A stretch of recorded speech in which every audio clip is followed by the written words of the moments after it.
people who are truly interested in what's really going on in terms of climate, who don't necessarily take at face value what rich and powerful people are telling them that they should think about climate change, and who wonder if they're really getting good value for their money. Now, I was in that same boat. When I saw An Inconvenient Truth, I thought it was pretty scary stuff and that we really need to do something about it. And I'm not against spending some money on a good cause, but at the same time, when we're spending that much money, I want to know if it's really a good cause. So I started looking into it and I discovered it's not.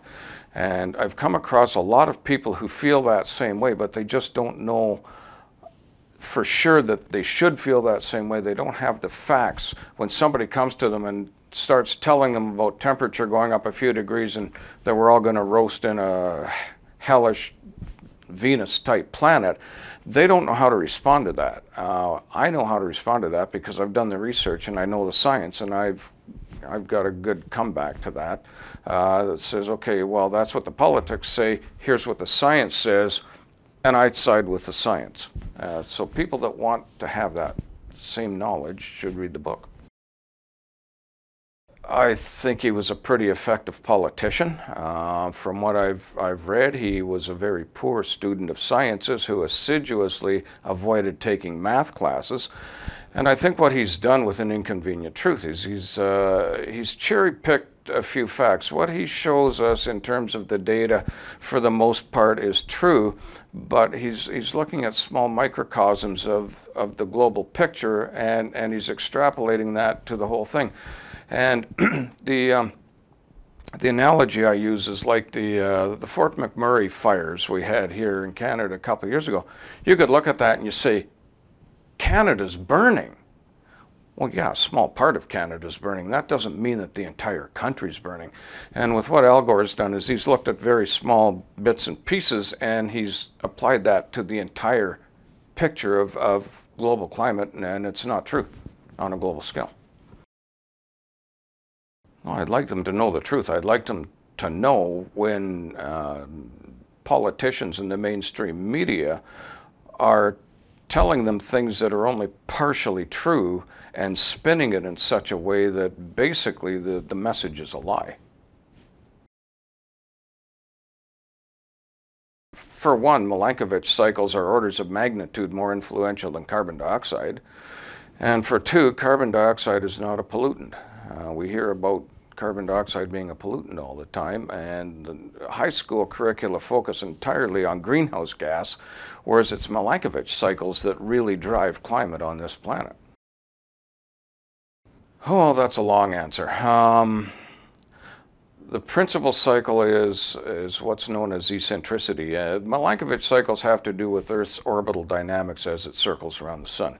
Eccentricity is a degree of how much the orbit is stretched out, and at minimum eccentricity, it's about the orbit is out of round by about 75,000 kilometers. At maximum eccentricity, it's out of round by over 9 million kilometers. It's 9,080,000 kilometers out of round. The second cycle is obliquity, which is the degree of axial tilt, and that happens over a few degrees over a course of about 41,000 years. The eccentricity cycle is a 100,000-year cycle. There's a 26,000-year cycle that is precession, and precession just means that basically the Earth's orbit is not locked into the sun like as a gear. It's more like a belt. There's a little bit of slippage there. So over the course of time, if we didn't adjust our calendars, every 13,000 years, summer and winter would reverse in the northern and southern hemispheres, but we adjust our calendars so we don't see that. And it's Milankovitch cycles in terms of where they are in maximum and minimum eccentricity, maximum and minimum obliquity, and precession, which way the axis is pointed to or from the sun as it goes around the sun at summer or winter that determine whether we get glaciers in the northern hemisphere.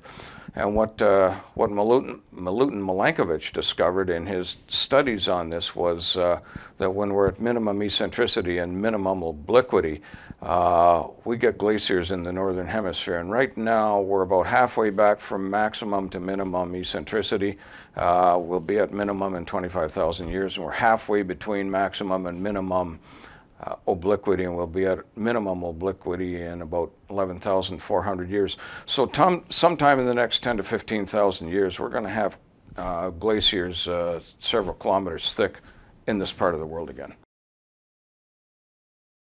Sure, to a degree we are. You can't put 8 billion, and we're closer to 8 billion than 7 billion creatures the size of a human being on a planet this size. Even if we didn't have technology, even if all we did was consumed resources, food and water, and eliminated waste, we're going to have an effect on climate. We can't help but do that.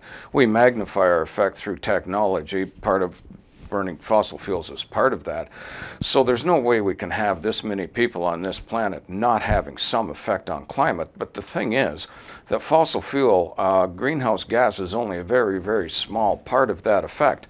And in terms of what drives climate, it's not greenhouse gas that's the principal driver of climate. It has a minor ameliorating effect on climate. And at best, what it might do if we burn as much fossil fuel as we can, we might extend the Holocene interglacial period, which we're living right in the end of this interglacial period. The glaciers are due to return any time. We might extend the interglacial period by a short period of time. But the things we're doing in terms of draining peat bogs and burning them to plant palm plantations because it's a great source of biofuel, things like that, and depleting our potable water, draining aquifers. There's millions of tons, maybe billions of tons of plastic in the oceans. There's a heck of a lot that's going on here that we're doing far, far more damage than we are by burning fossil fuel. We should be focusing on cleaning up our act in a whole lot of other ways, I think. You know, it's like the political response to plastic. Let's get rid of straws. There's a fellow by the name of Jeremy Rifkin, and I watched a YouTube video of his a few years ago. I can't find it anymore, so maybe he's taken it down. And he was talking about climate change is a result of the Earth's water cycle being all out of sync. It's all messed up, and humans have messed up the hydrological cycle. And his solution to fixing the world's climate by addressing the water cycle was to teach the kids in school to monitor how much water their dads use shaving, and they have to shame their dads into using less water shaving, and that will fix all our water cycle problems. And these people are doing the same thing with carbon dioxide and with plastic straws. They take one very, very small component of it and they make that the big central issue, and they ignore the other 99.5%. Absolutely not. It's plant food. Without carbon dioxide, there would be no life on this earth. Now, carbon dioxide in the atmosphere is 1 part in 2,500, so it's a very small. They call it a trace gas for a reason, because that's what it is. It's a very small part of the atmosphere. People say, you know, it's like water. If you put people in a room and you fill that room completely with carbon dioxide, those people are going to die. But on the other hand, if you fill that room completely with water, they're going to die too. It's called drowning. So it's everything in moderation, in proper perspective and proper proportion is a good thing. And getting rid of carbon dioxide makes as much sense as trying to get rid of water. Well, we should be studying it to better understand what's coming, so that we can better prepare to adapt to it. I mean, that's what humans have always done until just the last couple of decades. Climate change was never an issue. We just adapted to it, and considering that there's nearly 8 billion of us on the planet now, I would say it's been a pretty effective survival strategy. Yes and no. The science of how the greenhouse effect works is settled, and when you hear the IPCC and Al Gore and these mass media talking heads talking about the science being settled, the science they're talking about is the science of the greenhouse effect, and that is settled science. I mean, it makes perfect sense. There's no disputing that the greenhouse effect works the way they say the greenhouse effect works. But again, it's a very, very small part of what drives climate on this planet, and the other 99.5% we just ignore. People need to understand the science. And the unfortunate thing is that we don't teach the science in school anymore. So we've got a whole new generation coming up that are brainwashed with this propaganda about the greenhouse effect. I looked at the high school, Ontario high school curriculum online, and I'm going just from memory here, but it seems to me there were something like 131 references to climate change, something like 44 references to greenhouse gas, and one single reference to Milankovitch cycles.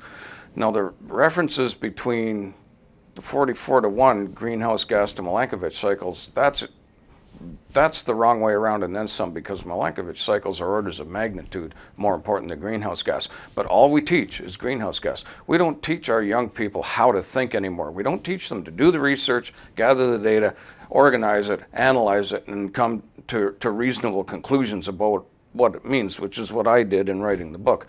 We teach them what to think, not how to think. So it's not education anymore, it's just indoctrination.